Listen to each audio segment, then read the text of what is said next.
welcome to the second of our big interview series. I'm Daniel Burgers here with David Craig, and joining us for this episode is Kieran Gibbons, recently returned to East Kilbride after a spell with Stenhousemuir. Thanks very much for joining us, Kieran. Cheers for having me. It's great to have you with us. So let's go right back to the start. What got you into football? Where did the love for the game start for you? It's a good question. Ever since I could walk, it was pretty much ball at my feet. Football strip on, trying to go to communions with football strips on, so used to actually try and cross the ball off the window ledge. 5 years old, try and cross off the window ledge, because if it popped up off the window ledge, it popped up perfect for a header. And you had like a wee set of goals outside my front garden, so I'd always just kind of sent for that. And you started in the youth system at Hamilton, but did you have any experience before that? Where did that opportunity come up for you from? So basically, it used to be a Loch Lomond tournament, and it was at the Science Parks in Maryhill, and I was with Antonine Boys Club. And just lucky enough, a Hamilton scout came up. Hamilton won the second division at the time, or the old second division. And he came up and he was like, "I want you to join Hamilton, like the youth system." And straight away, I'm like, "Ah." Just as blunt, 8-year-old or whatever, I was I've never heard these. I want to stay at Antonine. I thought that Antonine were going to be a professional team and I would play my whole life there. So I'd told them no at first. Obviously my dad and my mum had kind of talked me around like that. Look, it's a good chance for you to go and have a look at it, go and see what it's like. So I went through and really enjoyed it. Going into Hamilton Youth System, over the years it's become renowned for producing some really top class players. What was it like going in there? What was that experience like for you? Was it a positive experience at first when you went in? So when I first went in, there was a guy, John Bean, who was the head of youth, and he was brilliant. Like, the whole club just felt one. What the first team managers were really good at, particularly Billy Reid at this time, was coming to every single youth game. So under 10s games, under 11s games, the first team manager was there, which obviously at 10-year-old you're always trying to make an impression, and that was really good. It gave you a right good buzz. And looking, down the line now, we see players like James McCarthy who have made a fantastic career for themselves down south. Greg Docherty, who's starting to push in at the first team at Rangers now. Could you see back then, with some of the players that you had been playing around, that was where you could have maybe ended up, where other players around you were going to end up? Well, I think you could. There was definitely a clear pathway. Obviously, back at that time, it was the SPL had to be grass pitches. Yeah. So Hamilton's pitch was an artificial surface where every youth team trained and played at the pitch, which for a young boy, although we are training in an empty stadium, it gave you a right good. Definitely. This is where you want to play in front of stadiums. Aye.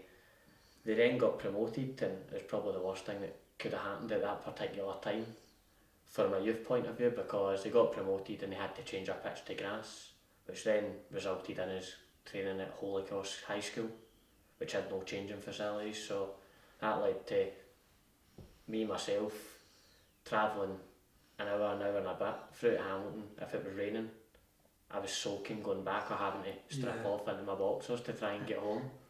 So it wasn't really ideal that way, when obviously you had the stadium, you had all the changing facilities and everything was on a plate for you.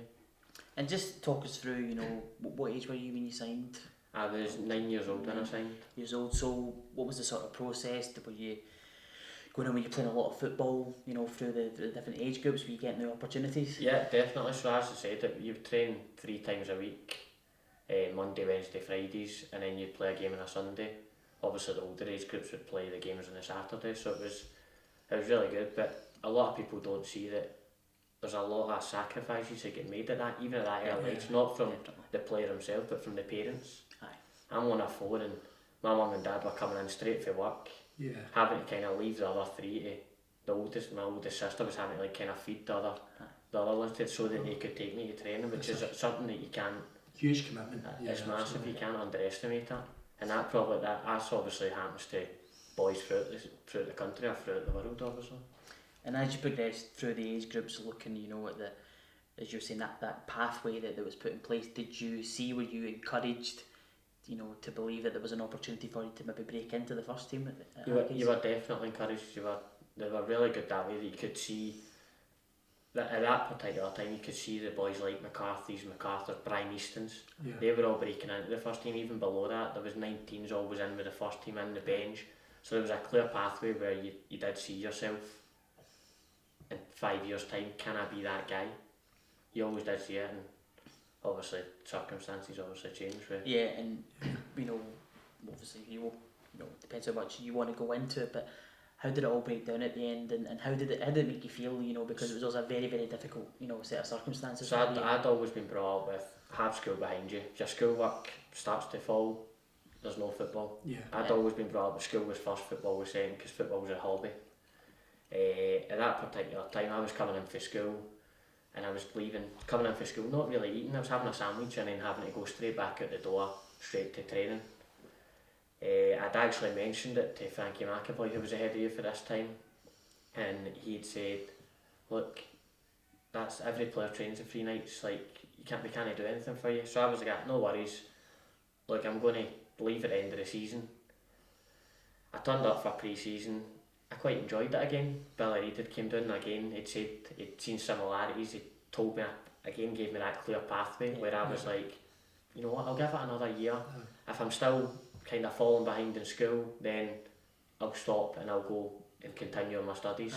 Especially with the amount of Hamilton players are breaking through at the time, it's a very achievable goal when you go look at your McArthurs and McCarthy's and all that who are breaking through. It was definitely, as well as obviously, as I said, the first team manager coming to that age group, it was something I'd never seen or even heard of from any other club. And seeing that, as you say, it probably almost certainly doesn't happen very often, especially the bigger clubs in the top flight in Scotland, or probably most teams in the UK.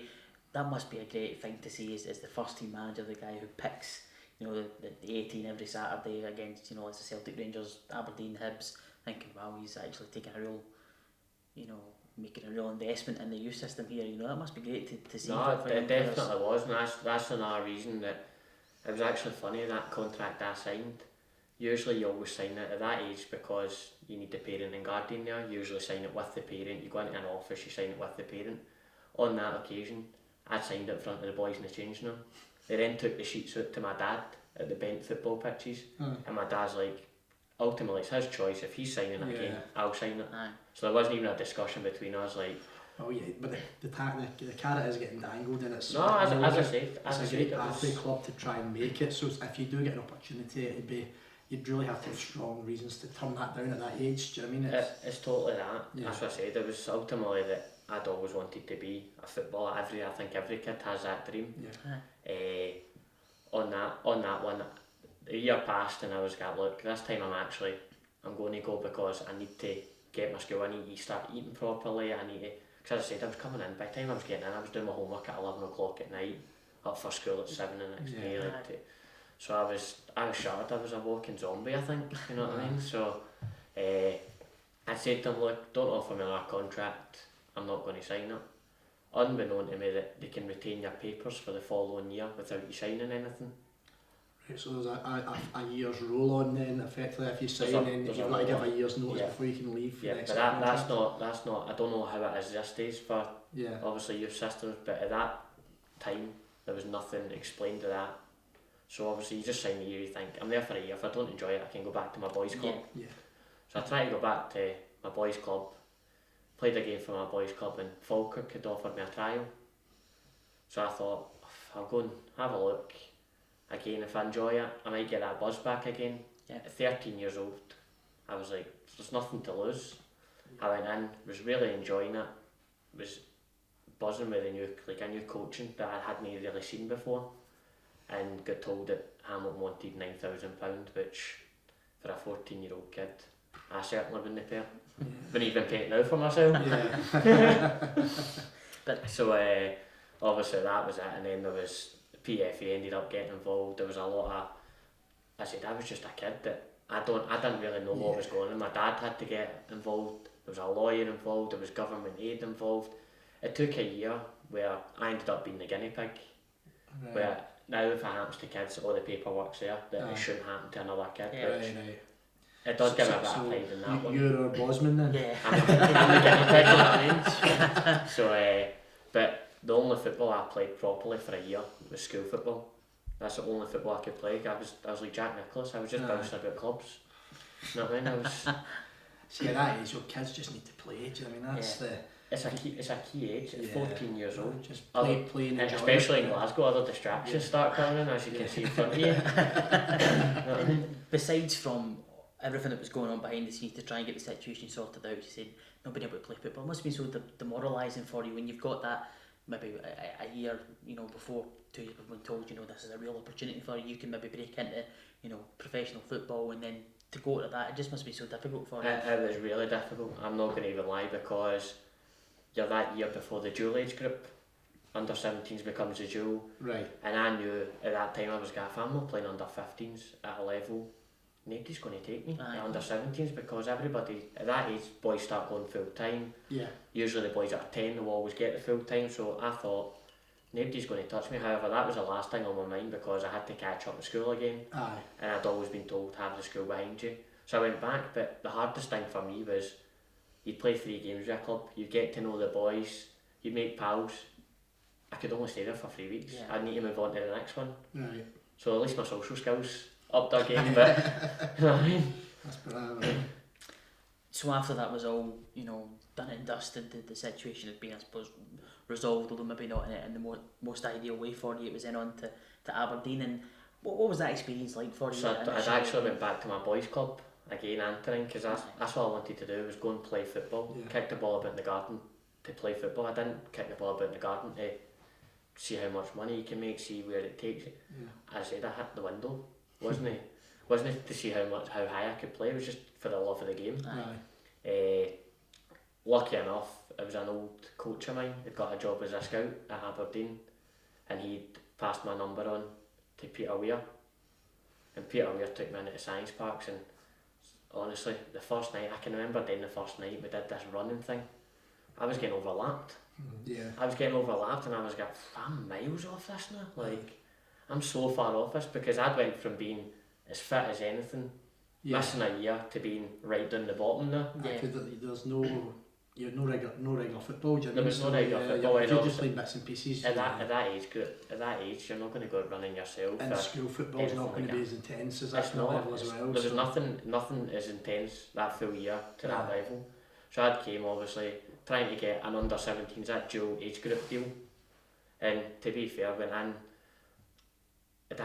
must have done something right in training, but it definitely wasn't running, because I was getting overlapped, as I said.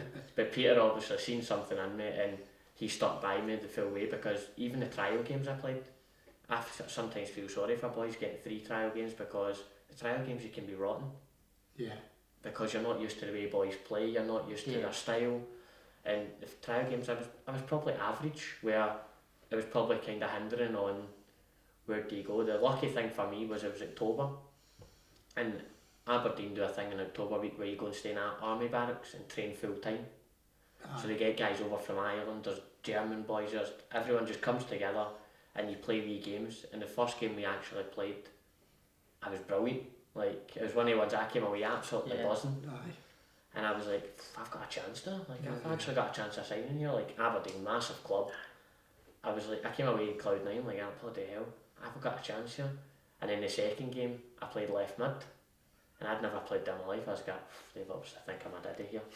They obviously think I'm rubbish that they're putting me out here. Like, but it was the opposite. They'd seen enough that they'd wanted to see someone else in that position, which I can only ever be grateful, because, as I said, Peter stuck by me when most people would have probably like, this guy can't run.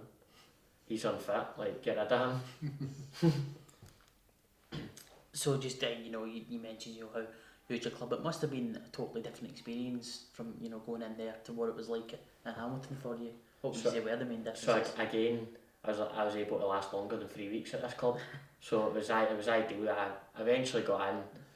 There was a bad weather that year, so we'd kind of on and off towards Christmas, and I'd just been like working hard to try and get my fitness up to a level, like, that was the way I was always brought up, that you might not be the best footballer, but see, as long as you give 100%, people will never question you. Yeah. So I'd went away, worked hard, like in the gym myself, done extra running myself after training, was trying to do everything to try and get, because as I said, it was that dual age group, and came back after Christmas. And again, this is a mental thing in football. Football can be defined on small margins, where a boy, we played Montrose in a friendly, under 17s, and the boy went down injured, and he brought me on, and I came on and did well. Yeah. And after that, they were like, let's play him next week. Yeah. And after that, I just kicked on.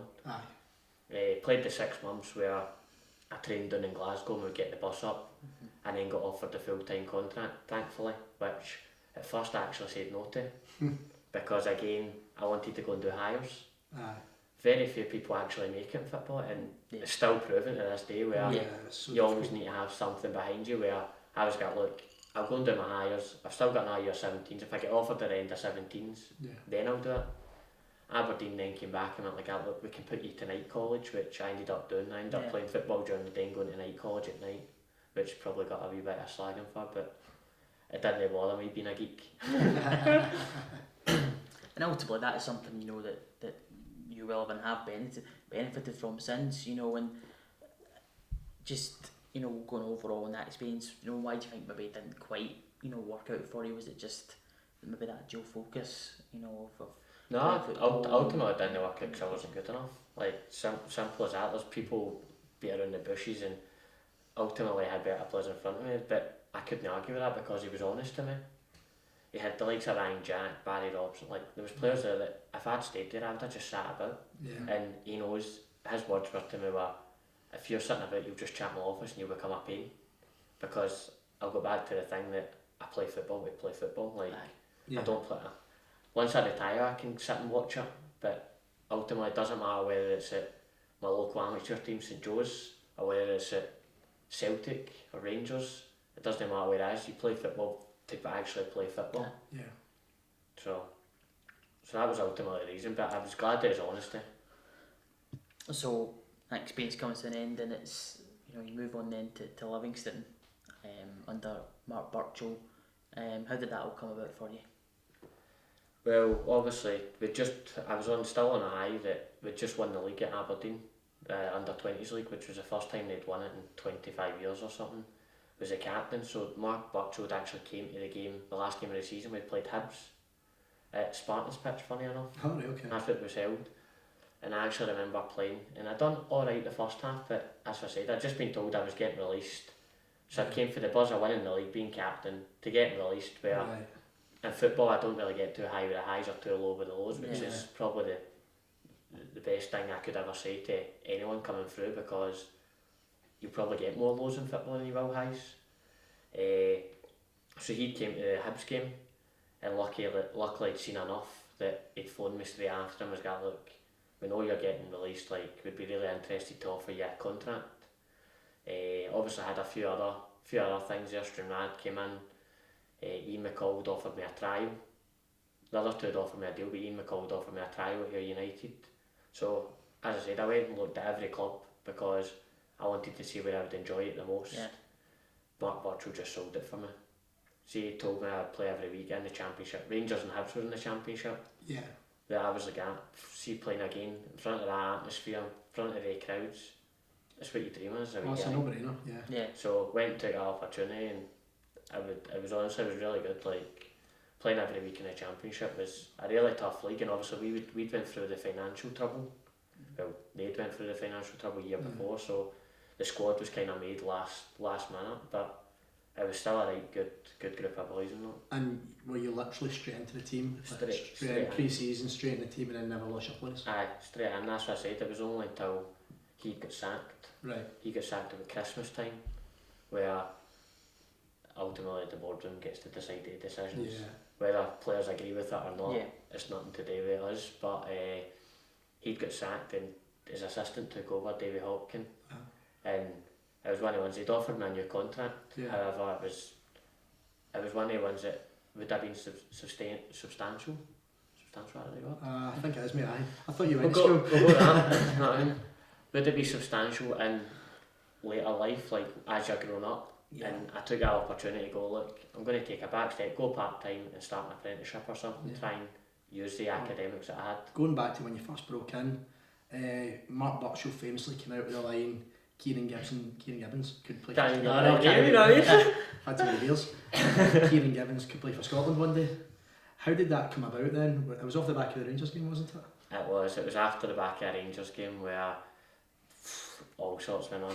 As I said, I was 20 years old, and to be fair, I didn't even realise how bad it was at the start. I remember Mark Burchell saying, last 15 minutes and you've got a chance here, because Old Firm are renowned for starting off quick and putting you out of sight. And we'd already played them and were 3-0 down after 15 minutes the first time we'd played them. So I remember the ball going right, I do a skips in one, skips in two, and he's taking a heavy touch, and I'm like, I'm going to smash the ball, smash everything away, and set the tone for the game. Ultimately, it was too quick for me. He's moved it, but as he's moved it, he's went over his ankle, and as he's went over his ankle, I've clattered his ankle. Came out after the game, my phone was red hot, and I'm like, what's going on here? Like, I know I was playing, but I didn't think anything like that. It was death threats a lot, which a 20-year-old, as I say, for a tackle, it was mental. However, I could accept these things because I'm quite thick-skinned. It was more so my mum that, I think any mum's the same, where that's her boy, and she was a wee bit getting upset with things like name calling. I'm like, Mum, like, let's be honest, like, there's people getting called a lot worse than me out here, like, you know what I mean, at least they know who I am. I was buzzing that they knew who I was. I was going, at least they know who I am, like. Your name was in the phone in for a week. So Mark was obviously on the phone in. Yeah. And fans were obviously phoning in, and I was the talk of the show, just getting absolutely roasted, like. And he'd obviously try to stick up for me and said, look, this young boy, he could play the rest of his life in Scotland, and you never know where the potential might lead to. It might lead to an international call-up.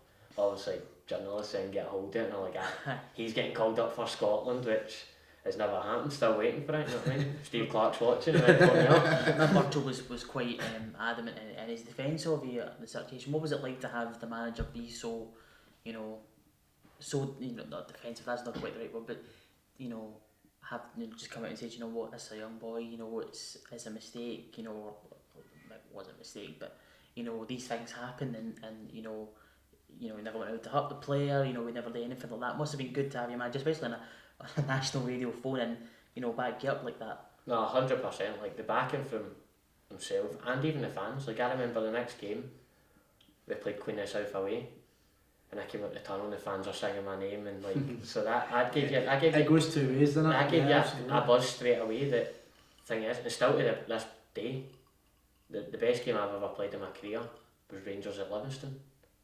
The next time we played them, because I was so up for it that. Oh yeah. I was so up for it that everything was like, every time I touched the ball I was getting booed. I loved that. I loved that. See, like, things like that. I would happily have that, because see if other opposition fans hate you, you're obviously doing something right. Aye, totally. It must have been such a buzz for you at that time to have that spotlight, and it doesn't seem like it was something that even fazed you that much as well. It was something you really thrived on. I wouldn't say thrived on it, because obviously when you're getting called all sorts of under the sun and death threats, and you don't ever thrive under that. What I thrived on was proving people wrong, that I'm actually a good footballer. I wasn't just a hatchet man, as people would say. Well, to be fair. Let's get that bad. He's got a goal, it's XTV News, I've still got it. No, as I said, so it was obviously proving people wrong that, look, that is a side of my game that I have got, like, where I'm not going to let anyone get bullied in the team, myself included, where if sometimes you need the kind of players. Every good team has one who'll do it, maybe not the best technically, but will do the nasty side, the dirty side of the game, where obviously that, you look at Man United now, Arsenal, they're obviously far higher than us, but they're probably missing these types of players where it's that nasty bandpox, I'm not allowed to swear, that they had with Vieira and Keane. I'm no comparing myself to them, far from it, but every team needs sometimes players' roles, and every team you'll have a poacher maybe, where he might not do anything but he'll score goals. You need these kind of. You can absolutely be too nice, and teams that are too nice don't tend to win every week. Do you mean you need to have an enforcer at times who can? Because even at times, I said a tackle can lift all the fans. Exactly. If somebody smashes somebody the first 10 minutes, all of a sudden the fans are, when you first was like Walter Smith and your Neil Lennons and that, telling stories about how they would encourage players to smash people in the first 10 minutes, because it just gives everyone a lift. It's funny you say that, actually, because a story will always stick in is Archie Knox's story, that Celtic back in the 90s or whatever when they were there, Charlie Nicholas was the pin-up boy for Celtic, and him and Alex Bergson were the managers, and they had a set role for Neil Cooper. It was to go and first tackle, go and smash Charlie Nicholas, right? So the Monday came, and for anywhere in the stadium, Archie Knox would be like, Cooper! And he had to shout back, Nicholas, right? So he knew what to do. So Archie always told the story where the ball got rolled, Charlie Nicholas passed it back, but 5 seconds later, Cooper comes in and goes, boof, smashes him. Charlie Nicholas goes off injured. He's got seen today's game. The guy would have probably got about a year's ban. But obviously back then, as you're saying, players were encouraged more. And obviously I think that the art of tackling's probably going out the game more. It's certainly not what it was. It's starting to get a wee bit soft where things like that, we flicks, and you look at the red cards that get given nowadays, you're like, bloody hell, he's no touchdown. Like, forget that it is still a contact sport. You want to protect players and you want there to be an element of safety, but you can't take that out of the game. No, There definitely does need to be an element of protection, but there still has to be that competitive action, which I think is actually a positive in the Scottish game. All our Scottish players are usually quite competitive, fierce, and when they go down to England, usually they do well because they've got that drive. Yeah, I mean, like, there's definitely a line. I mean, like, the one that always appears on Twitter is our former captain, Barry Russell. When he played for Albion Rovers, he had one of the worst red cards I've ever seen. Never seen it. Every now and again it appears, and you're like, that's assault, man. That's a lifetime ban, you know. But there is a definite fine line of being aggressive in a tackle, but being fair as well. Do you know what I mean? So, but yeah, I mean, like, going back to Livingston, obviously being aggressive and in the bigger games against Rangers and Hibs and that, and trying to stake your place in the team, and you had a good run in the team. So how, after Mark Birchall left the club, what happened? Did you still play at all, or were you straight out of the team with your manager? No, so basically I played the next game, and we'd been like, every player went in their office and had a chat with the new manager. So I said I'd just had a new contract offered to me, and I was still struggling, and he said to me I'd played too much football for a 20-year-old. Oof, really? So I know, too much football for a 20-year-old. So I said, I don't know how you can play too much football. That statement annoyed me because at any age, see when you see all these like players that they're playing too much football, like need to take them out of the team, they're playing too much football. How can you play too much football? Like, all you're doing is kicking the ball. See when guys are going to their work and then having to come back from work, leaving early, no dinner, and then going to a night time game, that's more grueling, I would say. Yeah, definitely. That gets the other way around now, where players aren't playing enough football. Do you know what I mean? That's players are sitting at their clubs and not going out on loan when they should be going out to improve and to get more games under their belt. That's. So he'd said that to me, and I was like, look, if I'm not going to play, then I want to go and play somewhere that I play. So I'd said, look, is there a possibility I can go out on a loan? Like, because if you're telling me, he's going, no, you'll play against Rangers, Hibs, Falkirk got up at the top. You'll play their games. He's like, the likes of Alloa, St Mirren, you won't play them. And I'm like, so I won't play the games I'm able to get on the ball. So people will associate me just being a tackler, which I didn't really want to have that tag. So I just said to him, strange way to go about it. I just said, look, can I go out on loan? So I'd asked him for a few weeks, and eventually on the last day of the window, I'd managed to get a loan to Cowdenbeath. And what was it? Was it just, were you getting the regular football there that you wanted during that I played every game again there. As I said, it was my first year proper in senior football, I would say, because I'd only played once for Aberdeen first team. I was always kind of a youth team player, and I'd been on the bench, but I was only sitting on the bench at Aberdeen, like I wasn't playing. So when I was going to sit on the bench at Livingston, I was going, look, I want to go and play. As I said, no matter what level I end up playing any of my career at, I would always want to play football. Well, that's it, man. I mean, that's the important thing. Like, I mean, I'd argue, like, guys at Kilbride have maybe advanced their careers to actually get them out of games under their belt at a young age. There's a lot of players that have played with us and then stepped up, like Craig Howie's the latest to kind of make that transition up to league football. And well, you've done it yourself, and we'll go on to that. And it's playing football's vital. I mean, like, how do you get better? How without playing getting the games? Playing football at that age is like an apprenticeship. That's where you're going to make your mistakes in a game environment with fans on top of you, because fans, we've all been there. Someone gives the ball away and you're like, for God's sake, here he goes again. That's where you make your mistakes. Are you still brave enough to go and take the ball again? it's where players stand out and others sort of hide away, isn't it? You learn quite early on in players' careers what they're going to be like. Yeah, absolutely. So after coming back from Cowdenbeath, having got all that football, how did the situation come about where you left Livingston? So I'd left Livingston. I'd had a few offers, and Martin Loughlin was the manager of East Kilbride, and he was pals with Jim Loughlin, his brother, was pals with Mark Burchell. So Mark Burchell had phoned me. He's got, look, my pal's just taken over.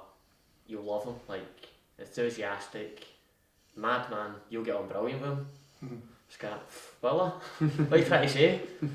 So, as I said, I would always give everyone time of day. Like, I would always go into every club to have a look, because you never know when you'll need someone, or when someone might need you, that you might enjoy a club, you might not like the club. You can see different setups, and it can lead you, it can advance your career, obviously. So I went in, had a look at East Kilbride, spoke with Paul Keane, the chairman, everyone about the place. There just seemed an absolute buzz to try and get this club up, which gave me I was like, this is something that this would go down in history if I came here and got this club up. Yeah. Ultimately in football, you want to try and win things, you want to get personal achievements, I was like, this club. I also had that, and I had Sean Winter in my ear. First night, first game I played, I turned up for a game, and we played Partick Thistle under 20s. Aye. And we beat them. I think it was like 4-1 or something. And after, I'm quite slow at getting changed in that. I'm just quite laid back, just quite, here we go, easy Aussie.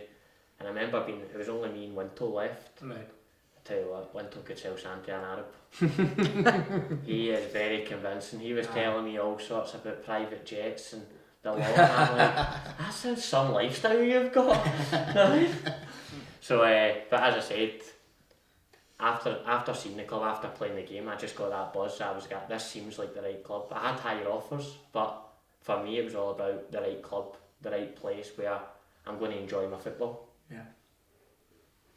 Coming in, that first season, 2016 it was, John, wasn't it? So first season, title success that year. Title, just what were some of the standouts from that season for you personally? The thing is, see, although I'd signed that year wanting to win something, I couldn't have envisaged it going any better. Oh, it was a mad year. I couldn't, especially with we'd went on this run, which I never even knew it began before. I think they'd already won 6 games before, and I never even knew anything about it. So when I turned up, we was just playing it, and I think it wasn't until we got to about 20 or something, 21, and then Paul Thompson had, to give him his credit, like, he was very on the ball with it. He'd spotted this and made it public knowledge, which nobody was aware of it. That was the thing. Yeah, which then grew arms and legs with BBC coming and watching us train and different other things, and you're like, what the hell? This is mental. Like, because at that time we were still coming out of the shadow of the Celtic game. So we still had a lot of buzz, and we were known as that team that played Celtic. Yeah. And up until then, as Sean said in the previous interview that we'd done, people would always get us mixed up with EK Thistle. And even like reporting on like BBC or Sky Sports, but EK Thistle beat Stenhouse Muir or whatever it is, and that's the other team down the road kind of thing. So that really put East Kilbride on the map, and so we were still in people's thoughts, and then this thing came up. So it just seemed like one thing after another at that point. I felt like the club could do no wrong. Do you know what I mean? It was like, once we were on the run, we're like, well, let's go do it, and once it became exactly that. Again, going back to pressures, that I think once we got to 25, everyone was coming to watch us. Teams were coming, and teams were upping their game by about 20%, because it was like they want to put an end to the record. They want to be that. They want to stop it, because they'll get the publicity. To have Ajax come and do what they did though was that's something that I don't even know how to explain that. Like, well, even the week before, right, we played Villa Leaven. You scored a no bad goal. No bad. Let's get Ramin Bardwaj up again. To be fair, it's one of the best goals he scored for the club. Was it your left foot for about 30 yards or something? Not like that, but it was left foot right in the top corner. And that got us off 1-0, then all went Pete Tong. We were 2-1 down at half time, and all of a sudden everyone's panicking, going, well, we need to at least equal this thing, And Villa even just back 5 and held on, and it went on and on.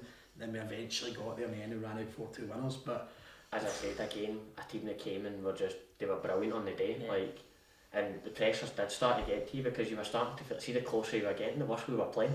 Because everyone was like, oh my god, like, we want to try and do this. And was it one of those situations where you were trying to tell each other, we can't have this on our mind, we've got to forget that this is even there and just play the game, or was it impossible to get it off your mind? You couldn't keep it off your mind. We didn't even have a clue about Ajax then, but we were just like, we want to get this record because we'd had so much publicity that if it failed, you always hear Celtic and Rangers players talk about it, that for example Celtic, you know, if Celtic don't get 9 in a row, they'll always be the team, no matter what they've done treble, they'll probably be remembered as the team that didn't get 9. Yeah, absolutely. Yeah. You know what I mean? And we didn't want to be, we'd had this much publicity, we didn't want to be the team that got 26, one shy of it. Yeah. Well, you were the player you brought down for a penalty, wasn't it? Off the barn. To go 3-2 up. And then Winto put it away. Winto again. Winto, I think, had scored 26 goals or something. Aye. So, again, you had players contributing all over the pitch, where even boys that hadn't played every week. Deck Hughes came in the team against BSC, scored a free kick, scored an absolute belter, a volley. Aye. What was really good about that squad was boys that weren't playing that came in knew exactly their role and did the exact same job, that there wasn't any big egos where there was, if I'm not playing today, like, how am I not playing, how's he playing? Everyone was all together and going in the one direction. No, I mean, it was a mad time, and even at full time they'd be leaving him, like, we've equalled it, that's as at least we've equalled it, right, because the pressure was huge. And then we were in here in Sports Club having a pint, and somebody goes, I actually just tweeted the club, and everyone's like, what? It was just surreal, do you know what I mean? That's what I said, I felt like, I remember watching Question of Sport, Aye. and them bringing it up, and I'm like, wait there, did I hear that right? Rewinding it. God, did they just mention us? Oh, I can't remember, the whole thing was mental. And then even with Ajax and going on the park, Edwin van der Sar, Barry Russell and Matt Lachlan, congratulations with the Sky Sports cameras and all that. It was mental. It was crazy. Like, and as I said, I was glad that Barry got that chance though, like, because he came at the club when there wasn't many. No, that's true. Many big names there, I will say, where he came when the club were 4th. So it was good to see a local guy getting an opportunity where Edwin van der Sar saying his name. You know what I mean? Like, don't forget. It's not bad, is it? You know what I mean? We guy for in the corner. So the unbelievable success of the record, and then inevitably we went on to lead to the title success, and then losing out to Cowdenbeath, wasn't it, in the penalty shootout in the playoff final. What was it like to get so close to reaching that, what at the moment I suppose is the ultimate goal for the club, to get into the SPFL and just miss out on the finest of margins in what they call the lottery of the penalty shootout? It's still the lowest I've ever felt in football. Still the lowest I've ever felt. And as I go back to the thing where you get the higher win in the league, to 2 weeks later having the lower one penalty kick costing you a place in the senior ranks, we'll call it, obviously. As I said, it's one of the lowest, you couldn't even describe it, but as you said, it was lottery, and it's one of the ones that I remember. We had a recovery on the Monday, so we played them the Saturday, we went in for a recovery on the Monday in an off-field gym. So we went for the recovery, and I remember boys talking about it. Cowdenbeath's got a shocking penalty record. Yeah, no, it was all over the press, and missed the last 5 or 6. I remember going to penalty kicks thinking that they've got a shocking record. I'm the unluckiest guy ever. We're going to get, I actually just had that feeling. See, sometimes you just get that feeling where, again, I had a lot of family there. I think I had about 12, 14 family members there, like aunties and uncles, standing out in the pissing rain, watching, because Cowdenbeath had kept two stands. We played them in the Scottish Cup that year. We got 50-50. And they got a stand, we got a stand. As per, they said that East Kilbride generated too much noise, it would give the team a lift. So they kept the 2 stands and put all these Kilbride fans over in the rain, and it was bucketing down. Oh, it's the worst rain I've seen for a game of that magnitude, you know. It was bucketing down that day, which obviously you start thinking like that. You just start thinking, are these all these things against us? Because I remember us having a chance later on. We hit the bar, we hit the post, and it was like, is this going to be one of the equaliser, didn't you? I scored the equaliser, but obviously. What was that like? Because obviously at the time, Cowdenbeath came out the traps absolutely flying. 1-0 up after say 10 minutes, whatever it was, and then they had about 3 or 4 chances off the back of that, and we're all going, this could be a really long day. If they get a wee cushion here, they might be out of sight. And as the game went on, you could feel it start to turn, and they get more nervous. And I was filming in amongst the home crowd, and it was, we get a wee chance, and we get another wee chance, and they were starting to grow and you could actually feel the nervous tension. And obviously you had the opportunity to kind of put his level. Can you tell us about how it all came about? What's your kind of memories of it? So I remember they started off unbelievable. Like I remember they started the first game like that as well. So it wasn't as if it took it by surprise. It was just one of the ones that everything they were going, every wee ricochet, every second ball they were winning, and it was one of the ones where like, bloody hell, like see if we can survive a game. It goes back to survive the first 15 minutes. Yeah. We'll take it from there.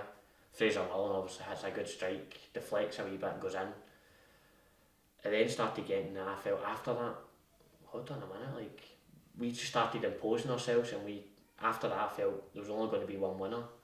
And they started getting deeper, and again about crowd environments, their crowd started getting right on top of them, where it's hard for a player when a crowd's right on top of you, your home fans that are meant to be supporting you. Yeah. So we knew that we had them, and then obviously when I scored, decent. I don't know about the celebration right enough. I think I've got about 17 veins popping in my neck, my head, everywhere. Like, still to this day, I'm like, I wish I'd celebrated a wee bit better. Like, it was a perfect weather for an e-slide. Doesn't matter what level, whether it's professional or even just playing fives. You always think about how you're going to celebrate a goal or how you're going to react, and it's never the way you think it's going to be, is it? I don't score enough to plan celebrations, so it was just all pure raw emotion. Where I think I did about 6 celebrations in one. I gave it to Shearer, everything. Like I didn't know what to do. Just seeing all the brawlies and these Kilbride in bouncing up and down, you know. It was brilliant. But after that, I was going, we're going to win this. Like I totally felt, if anyone's going to win this, we're going to win this. And then obviously extra time, I still fancied it, and then it goes to penalties. And I think the funny thing was we'd actually kicked off early because of stock cars. Yeah. Like, just in case of penalties. And obviously it ends up going to penalties, and they had 5 brilliant penalties or 4 brilliant. How many they had? Yeah, 5. Matty's got no chance at any of them. You know, it's 5 perfect penalties. I'm like, bloody hell, what's your record now? Aye. Any chance he's shanking one now? Like every single one right in the corner or high up the middle, like. Yeah. Unbelievable, but as I say, that's the lowest I've felt in football. Yeah, the bus home was pretty brutal. I don't think a word was said pretty much for the 20 minutes. It was hard as well because I still don't know who this day organised the Player of the Year that night. Yeah, it was the same night, yeah. It was the same night, so we went back obviously with everyone, and see trying to like kid on that you were having a good time, like ultimately I think we all did have a good time, but see trying to like get out of your head, I'm one that usually a result will determine what I do. Like I'm so moody, like see when it comes to like losing or winning, like even when I was younger I used to have to win Monopoly, a game of luck. I had to win it, Cluedo, anything I had to win every single game. I'm still like that to this day where if I go mini golf with my pals or whatever, I need to win. They will have a laugh and I'm dead serious, like shut up while I'm hitting my shot. So the course of summer there was a change in manager, Martin left and Billy Stark came in. What was it like to work under a manager with the experience, coach experience, the playing experience that he had? That must have been fantastic for you and all the other players. I'd obviously not came across Billy Stark, but obviously he's from round about my area, so I know people, he's good pals with my dad's uncle, so I'd kind of knew of him. Obviously with Scotland squads throughout, like coming up through the age groups, I'd always kind of been there. I had never been in the 21s, but I'd always kind of knew of him, calibre obviously as a player. When he came in, I was going, this is what appointment that is. Like he's going to improve me so much. Like as a player, he's going to get us playing right good football. The only problem for the gaffer at that time was the strikers had all left. Woodsy had went to Stranraer, Russell McLean had went to Peterhead, and Zhao had went to Airdrie. So he was left at a very big void up the top end of the park to try and fill, which he tried his best. Ultimately, we just kept chopping and changing them. And again, it goes back to we need to try and get a team selection where it stays the same, where you know everybody's strengths. It goes back to the trial period where 3 games, it's hard to try and play well in 3 games when you know 3 games time you can be at the team. But something I would always take for Billy Stark was man management. His man management was brilliant. Like see pulling boys aside, just speaking to them like quietly. He was very, very methodical. Like he wasn't a shouter. Lockie was more a motivator and shouter. As for Stark was more methodical, where he thought about it a wee bit more. Where I actually think both of them would have worked brilliant together. See if you could mix the both of them. You would have, because you need to have that that raging side, but you also need to sometimes take a step back and go like, look at it for the outside. That's why you always see Walter Smith used to sit in the stand, watch Rangers, because he could have a better view. He was more thought out. That's why you look at Neil Lennon, who's up and down, jumping about. So there's no right or wrong way, but that's something I would always take from start, was when boys weren't playing, he would pull them out the change, he would have a word to them, he would explain his decision, which I thought was really professional, which sometimes obviously it hadn't happened at other clubs or the previous year. And something that myself and David have spoken about in the podcast, as champions from last season, the Betfred Cup comes into play, and that was in place for the first time that season for East Kilbride. Do you think, maybe it had a bit of an effect on the team at the start of that season? Did it have an effect on you playing those extra games? 100%. I still think it has an effect on teams. Yeah. Every team that's did the Betfred have never started off the season well, and that's a well-known fact. I don't even know how you can explain it, because it's only 4 extra games, and it goes back to me going, it doesn't matter how many games you play in a week. But for some reason, whether it's psychological, whether it's something else, I don't know, but it does seem to affect every team that gets to that Betfred Club, because it's affected us. It's probably affected us this year as well a wee bit. Spartans, Berwick Rangers, it's affected every club. East Stirling were in the league that we went the run, and give East Stirling their credit, they only ended up about 9 points behind us, where probably at the start of the season was the thing that killed them. Even though we went on 20-30 games or something unbeaten, they were only 9 points behind us, where I think the Betfred took out them. Well, that's it. I mean, it's you're starting off the season, East Kilbride, the team from the Lone League, so you're always up you're playing 4 games where you're the underdog, and you're playing 2 full-time teams, one from the Premiership, one from the Championship, and even then the teams from League 1 and League 2 you're playing are still a decent standard. So to cram that in, it's injuries that come out, it's guys playing with niggles, it's the games you want to play though. It is the games you want to play. You want to challenge yourself against the best you can, which ultimately the full-time teams are the best players in the country on most opinions. Yeah, I mean, we had a cracking result this season, managed to beat St Mirren with penalties. Exactly. We beat Queen of the South that year in penalties. Yeah, absolutely, Alan Martin was a goalie, funny enough. I mean, who's now that is. So we beat them, but as I said, it can work. We went in Queen of the South, done really well, and then got absolutely scudded off Albion Rovers. That was like playing Barcelona. We were 4-0 down. Honestly, it's one of the best performances I've seen at K Park. Albion Rovers team, it was by Brian Kieran, actually Stuart Malcolm's team. They came to K Park and honestly wiped the floor. We hadn't touched the ball, we were 3-0 down. And we were like, bloody hell, like, who are we playing here? Like, because we'd always have thought the full-time teams, like, they'll be the toughest ones. We played Hamilton first. We got beat 3-1. We then went to Queen of the South, won on penalties. We then beat Stenhousemuir. So we'd went in the Albion Rovers game like, see if we win here, we've got a chance of actually getting to the last 16. We've competed really well. And obviously after about 10 minutes, 3-0 down, we're like, right, maybe not. We'll just keep this down. The very exact same thing happened this season against Dunfermline, but you're going, well, if we win, we're technically in the last 16, and then bang, bang, bang, and that's it's mental. As I said, it was, the Betfred was, again, the thing that year though was, again, every club, because you're champions, every club ups a game to try and beat the champions. You're a scalp. Oh, absolutely. You're a scalp. No matter what level it is, you're a scalp because you're the champions. And that's why it's so difficult. It's more difficult to win like the following season after you win it than actually just winning it once. Like. And club were able to take it to the last day and missed out after that really disappointing last day performance. Where did the emotions of that day compare to the emotions of Cowden beefing the playoff final the year before? It was obviously still disappointing, but the Cowden beef won nothing will talk about because it's one penalty kick. On that given day, still in Uni were the better team. And that's the thing. That one was probably more frustration than disappointing because we didn't turn up. It wasn't as if 5 or 6 didn't turn up. Everybody just had an off day on the same day, which was very unlike us that full year, which just one of the... At that particular time as well, like the start of the season, we were so far behind Spartans. At Christmas time, we signed Malky, and he gave us a spark, right? He gave us a real spark. A lot of games in hand that season, wasn't and there? we won pretty much every game up until the final day, and we're following the Spartans result, and they've scored another 90th minute winner. Like it's out 3 or 4 games, they scored injury time winners, and you're kind of thinking maybe it just wasn't meant to be, you know. But it was disappointing not to turn up in the final game, but it was a hell of an effort to. As I said, it was more frustration that day, but as David said, signing Malky was the turning point for us.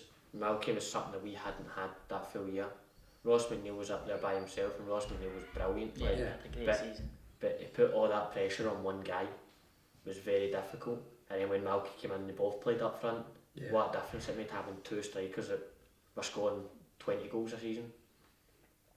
Coming into that season, you chose to leave. What was the motivation behind that decision to move on? It was actually a difficult decision. Like, it was one of the ones that the previous year when Stark had taken over, I actually had higher offers then from a few clubs, and I'd said no because I was like, I enjoyed it so much last year that I'm happy here.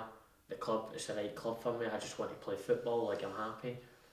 The only reason that I'd moved that year was because Stenhousemuir got promoted to League One, so I was like, League One, I'm going to go and challenge myself. I also met Brian Ferguson for a coffee because he'd wanted to meet me to see different other things, but he turned up, explained to me like, with a wee book saying this is where you'll play, this is the formations, this is how I think you can play, like. And it was ridiculous stats, like Stenny hadn't scored for a set piece that year, he'd said. Like, so it was simple stats like I'm like, how like in depth is this guy's coaching that I was this guy again, coaches, managers, they can sell you things. I'm like, I'm going to learn so much of him that again, I might not even play under him, but I'm going to learn so much, even as a person, that simple details. For example, that, as I said, the one about the corners and free kicks, that I was like, I'm going to learn so much here. Thankfully, under him, again, I started off well and was playing every week. Again, back to a boardroom's decision to get sacked. Start playing under Colin McMenamin, who was a caretaker. They obviously beat Falkirk, which is some result. Like, what a day that was as well. Full crowd, like sellout. Well, that's a derby, isn't it? So, it's a local derby, so it was massive as well because Falkirk won the league above us. So it was bragging rights for the people. Stenhousemuir that probably know. I think the last one they'd won was like 1980, 86 or so. So it was a lot of years, which still to this day, you still see people tweeting about it, which is, it just shows you that even smaller clubs or bigger clubs, a derby just means everything to people. No matter what level it's at. I was playing under him, obviously. He got the job, which I was delighted with because we had the results, we had the performances, like, and nothing was really going to change from Brian Ferguson's approach to Colin's approach because Colin was a third team coach at the time. And then I got injured right before Christmas in training as well. It was a right bad injury, wasn't it? I was out for 3 months. I came back in March. As I said, it was one of the ones that in training it was about to finish my work, so it was a Thursday night, the 21st or 22nd or something. So I'd finished work on the Friday for 2 weeks. So I was like, I can't wait to finish work here. And I went to pass the ball, but as my leg was up, he took it mother leg. And as he took it mother leg, I landed on my ankle all my way through it, and it twisted, and I knew straight away it just swelled up. And I'm the sort of person that, see if I get hurt, I just pop back up. If I stay down, then there's a problem. I just walked off. I was like, I'm good here. Walked off. I went to play Montrose, so I lot away. So a lot of boys are like, you've chucked one in. You know what I mean? You just don't want to go away to Montrose Christmas Eve. Like, trust me, I'd rather be there. Had to text the work and be like, look, my ankle's gobbled. I can't even fit my foot in a trainer, don't I? Like, and they're like, well, if you can take it as a holiday, but it's unpaid, like, because I'd already ran out my holidays. I was like, I'll try and hobble in, like. So ended up having to go in like the thickest shoe ever. Like, it was like none of the laces were in it, just to try and like widen it out. And all I did was sit with my feet up. Got paid for sitting with my feet up for the day because I couldn't do anything. I literally couldn't walk. But then obviously it's frustrating at any level. Like, I had at Aberdeen for 9 months. When you get injured, like, it's about how you bounce back. It's again a side that people don't see, where when you're injured, full time I felt it a lot harder though, because you're coming into a banter is changing, everyone's buzzing, they all go to training, and you go into a gym which is the same gym every single day, white walls, there's no colour to it, and trying to motivate yourself. Sometimes you're in the gym just by yourself, trying to motivate yourself, like, it's difficult. Part-time level, at least you've still kind of got your work, if you can work.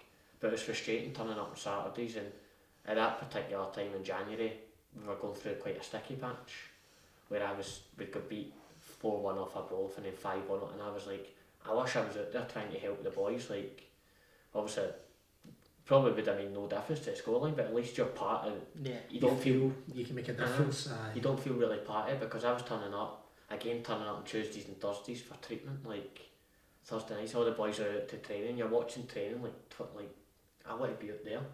So it is frustrating. So obviously came back in March, and then we were in a dogfight where you need to get up to speed very, very quickly, where I came back at the start, I think, of March, and then we played Arbroath. So I think I trained a week and then was straight back in the team. Yeah. Which I didn't expect that, because I was going, I'm going to go and work away my fitness again, try and get fit. Probably I was looking at kind of one eye towards the next season, because I've only got 2 months left. Like, I could struggle with I'm no fit. So trained a week, and on the Saturday was named in the team. I was going, I didn't expect that, but you're buzzing travelling straight in. And I played Arbroath were flying at the time, top of the league, and we went and beat them. So we played East Fife on a Tuesday night, and we went through with them. East Fife were 4th at the time, flying as well, so we'd had 2 cracking results. I was in the team, I was in Clyde 9, and again, a bit of experience. I probably just went to Gaffer, look, I'm just back a week, like, I need to take me to the team here. But my enthusiasm to play, I'm still going to play. Right. Played Strunman on the Saturday, and I was hopeless. Honestly, I think I needed a can of WD-40. I could not move, I was like the Tin Man. Just a case of the adrenaline getting you through those first 2 games, just the excitement and being back on the pitch again.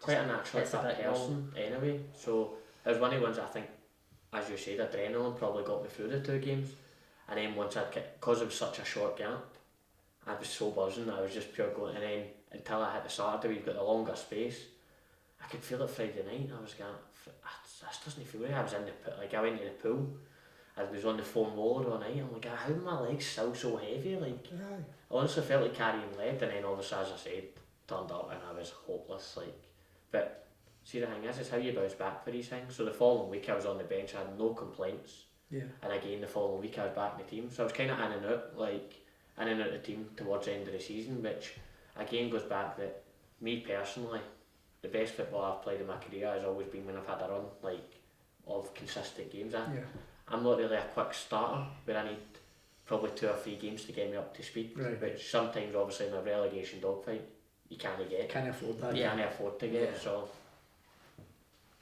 Come at the end of the season, you know, what were your discussions with Colin McMenamin? You know, was there an opportunity for you to stay, or was it just a sort of natural end after the season that, you know, you were given the chance to I went to the end of the season, obviously I had another year in my contract, and I just openly said, look, if you don't want me here, I'll happily go, because it wasn't you that signed me. It was Brian Ferguson that signed me in a 2-year. I'll happily go, you can create your own team, things like that, and he reassured me. He was like, no, you're going to be a big part of my plans, you're going to be this, you're going to be that. I was going, right, no bother. So I went away in the summer, again, worked as hard as I could, because I was probably still not to my level of fitness where I wanted to be. So I went away, worked hard over the summer, came back. Well, we seen you up here. There was a friendly Steny in Kilbride. The very start of July, I think, before the Betfred all kicked off, and it was a kind of experimental team, wasn't it? Yeah. Because I remember talking to you at the time, and you were like, "There's a lot of trialists here today," and you were there just trying your fitness up and whatnot. So we'd obviously played that. I came back really well though. See the pre-season games, I came back. My body shape had kind of changed. Like, I felt really, really good, and then. Goes back to, you need luck at the right time. I got gallstones, so missed 3 weeks of work, missed the full Betfred Cup, and I came back on a Tuesday night, and the gaffer changed. I don't know what had changed in the 3 weeks, but told me I could go out on loan. So I was like, look, I'm not wanting to go out on loan. If I'm going somewhere, I want to go permanent, because I've been in that loan position where at Cowdenbeath, I felt, although I was their player, I was kind of in between, where I'm a Still Livingston's player, I'm a Cowdenbeath player, and I felt that psychologically got to me, where I wanted just to be someone's player. They can do whatever they want. It's funny you say that. Actually, I remember being in the crowd for a Scottish Cup tie away at Cowdenbeath, and did you get sent off in the Scottish Cup? And as he gets sent off, he was walking up towards the tunnel and see the dogs abuse she got. I was like, I didn't realise you'd played for us. Like, it wasn't that bad. I tackled like you get absolute dogs abuse, and after you're saying, yeah, I'm a former player. Then that's what you're saying because you weren't their player. I wasn't. You played for them, where the fans don't really consider you as your. To be fair, the fans were alright there. Like the fans were alright there. To be fair, like. You got to do that day though. when you're an opposition player, you're always going to be, especially as a former player. It's different if you've been at the club for years. I mean, I was only there for 6 months where we ended up getting relegated, so there was probably still a wee bit of bad blood that might have been like, oh, you should have stayed and tried to get us up. That's football. Football's all about opinions where some fans might think you're brilliant, some fans might think you're rotten. That's the nature of football. There's probably players that you think's brilliant, you think's rotten, and might go, he might be alright. The joys of trying to get someone that agrees with every single player is never going to happen. But what was I saying about back to the story? So basically, we're talking about how once you came back from injury. So that was right. So he said came back for gallstones, and he went, you can go out on loan if you want. Look, I'm not going out on loan. I'll go permanent. Like I'll happily go permanent. I'll be able to, I'll go and play wherever.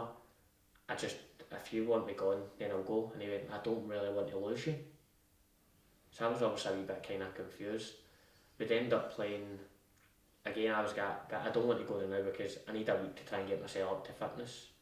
So I had a full week after work out running myself in the gym, trying to get my fitness up. I had to put on a wee bit of weight again because the gallstones, everything I was eating was coming out the other end. Wasn't pleasant, trust me. Agony. So managed to get myself up to a reasonable fitness. I went look, I'm ready to go. And he's got after this week you can go. So he's got no bother. So we played Queen's Park. It wasn't a good team performance on the day, and I ended up coming on the last 20 minutes and done alright. We then played Edinburgh City on the Tuesday where I ended up playing really, really well. In my position as a central sitting kind of midfielder, I played really well and set up the goal. So I was obviously coming away now buzzing, I feel back part of the team. I went to him on Thursday and I was like, look, if I know you want me to go, I'll happily go still. If I'm on your plans, if you can get someone else in, I'm not going to sit with it all year. If you've told me I can go on loan. If there's a way to go permanent, then I'll go because I only want to play football. And if I'm not part of your plans, then you're in my team now, you're not going anywhere. So I was like, right, no bother, I'm happy to stay. If I'm going to play, I'm happy to stay. So I was ended up playing number 10 position actually, which was... That's a nosebleed for you, isn't it? It was another learning curve, to be fair, it was another learning curve, but as I said, I would back to wherever you put me, I'll give 100%. It's not my position, I've never played there in my life, but I'll run about, I'll try pass the ball, I'll try and get on it. Even if I give it away 10 times, I'll still try and go and look for it. That's just the nature I am, that I'll always give 100% wherever it is. So I was playing there, we ended up beating Elgin, that was me and the team. And then he'd managed to get Willie Gibson signed and said I could go on loan again. And I was like, look, we can't go through this all year. Whenever I'm not in the team, you say I can go on loan. I didn't approach him at any time. He'd always came to me and said, look, now you're not in the team, you can go on loan, but when you're in the team, you're not going on loan. So I was like, look, if I'm going to go through this all year, I'll happily just go. And that was the way that it was dealt with. And when that was decided, were there offers from clubs? Did you sort of put yourself out there and say, I'm looking for a permanent move? I'd never once forced any move or phoned anyone. Stuart Malcolm knew Colin McMahon through their playing days, their playing careers, and Paul Keane had always been on keeping an eye on me, which he's very good at, Paul. See, for the amount of things that he does for the club, he's very good at always keeping an eye on previous players, very good at getting players. So he kept an eye and said, look, how would you be interested in coming back? And obviously it was a no-brainer for me. It was a place I only held fond memories from. It's weird that how players do have clubs where it's like an old shoe, do you know what I mean? It fits really well. There's things that people just look at it from a football perspective though. people off the pitch at East Kilbride are phenomenal. Like Ian would do anything for you. Like, he's probably sick of me moaning at him already. Now, you know, I'm only in a couple of weeks and he's probably sick of me already, you know what I mean? Peter Hickey, like, different other people. Big Andy that sells the scarf, David that does the camera, like, there's different other people that people don't see the amount of work that actually goes on behind the scenes of different clubs. Even at Stenhousemuir, you had Margaret and Oscar, the kitman and Margaret would run everything, like, which sometimes people don't see. People only just ever see the players on the pitch. However, the people off the pitch are just as important. So it was a bit of a no, but when the opportunity came up, was it a no-brainer then to return to Kilbride after having such a good 2 years? Again, as soon as Wintle got hold of it, telling you, the man could sell something to an Arab. He's brilliant. Honestly, he should be a car salesman or something. He's in the wrong section at Arnold Clark. I was going to say, what's for Arnold Clark? Wrong section, though. Wrong section. He's an auto parts part. He's honestly brilliant. But again, he probably had a few months for me and all. I was going to just give me time, like, because I wanted to make sure it was the right decision, like, because obviously there's a change of manager, different other things, so I had to speak to different other people. And then now that you're back, we're in a dogfight just now to try and retain our title. What's your thoughts going forward? We've got a really big week this week. It's a massive week this week. Like, obviously with BSC are well renowned for being very tough. Like, Stephen Swift's done some job there. Oh yeah, brilliant.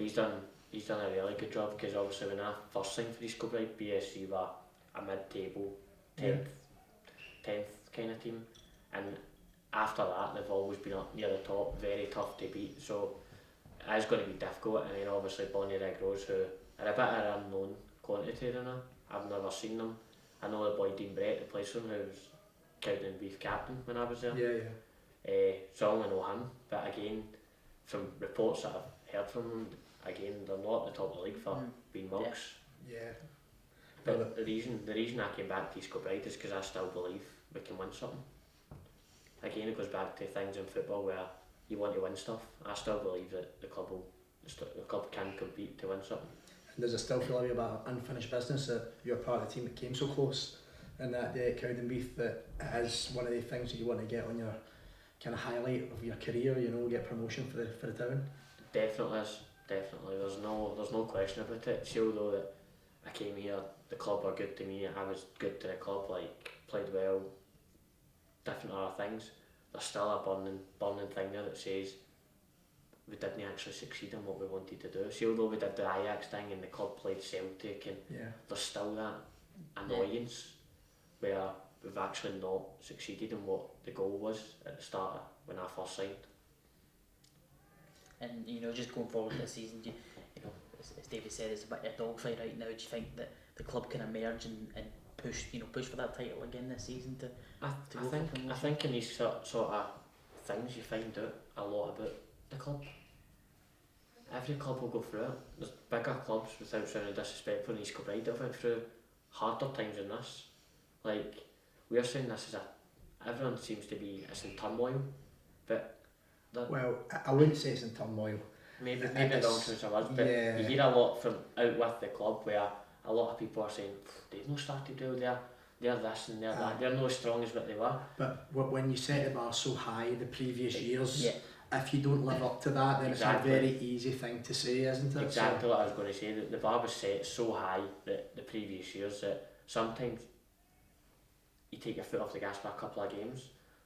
Look at Man City this year. Man City are getting criticised when they just went and won a treble last year. Like, it's ridiculous.